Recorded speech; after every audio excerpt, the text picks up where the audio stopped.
Assalamualaikum warahmatullahi wabarakatuh dan salam sejahtera.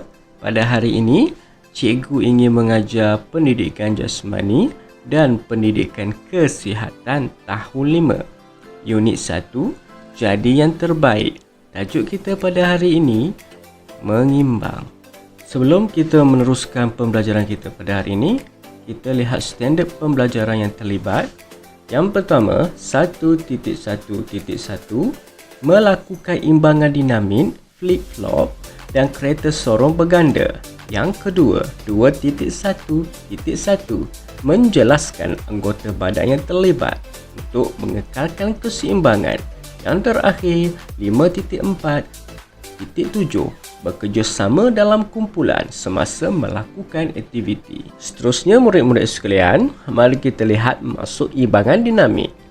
Kebolehan mengekalkan keseimbangan ketika pusat graviti berubah. Cikgu jelaskan di sini ya murid-murid sekalian. Ketika melakukan imbangan dinamit, kita mestilah mengekalkan keseimbangan badan kita. Kerana aktiviti imbangan dinamit memerlukan pergerakan.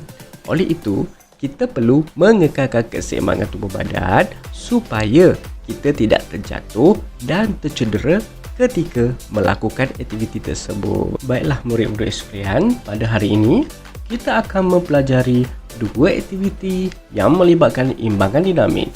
Aktiviti pertama ialah kereta sorong berganda.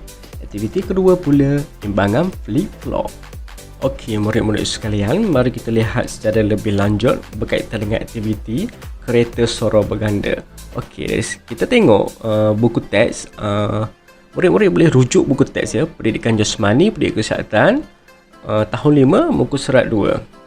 Okey, kita tengok dalam gambar gajah ini terdapat beberapa orang murid melakukan aktiviti kereta sorong berganda sambil diperhatikan oleh gurunya.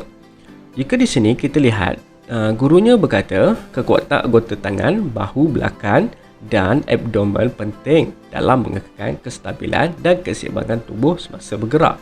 Okey, di sini cikgu nak jelaskan anggota yang disebut oleh guru tersebut merupakan anggota yang terlibat dalam melakukan aktiviti kereta sorong berganda. Kemudian, aktiviti ini hendaklah dilakukan secara berpasangan. Oleh kerana aktiviti ini aktiviti kereta sorong berganda, kita memerlukan sekurang-kurangnya 3 orang murid. Okey, 2 orang murid akan berada di hadapan dan seorang lagi murid akan menyokong di bahagian belakang. Kita boleh tengok daripada gambar ini, kawannya berkata, saya hanya menyokong kaki kamu. Saya akan bergerak jika kamu bergerak ke hadapan.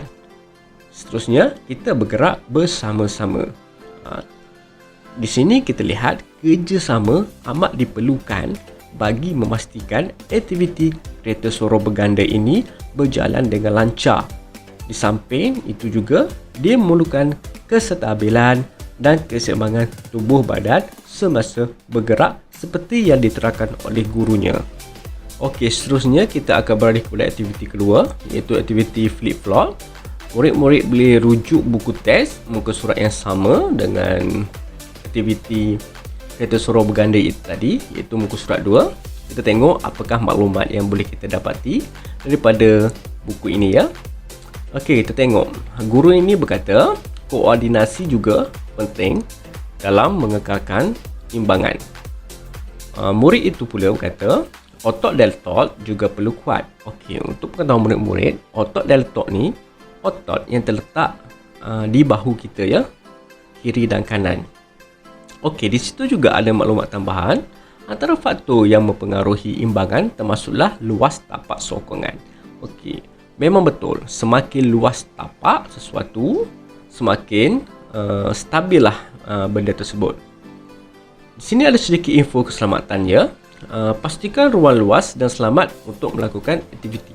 Okey, jika kita ingin melakukan satu aktiviti itu, tidak kiralah aktiviti apa-apa pun, mestilah ruangan itu luas dan selamat supaya kita tidak tercedera nanti.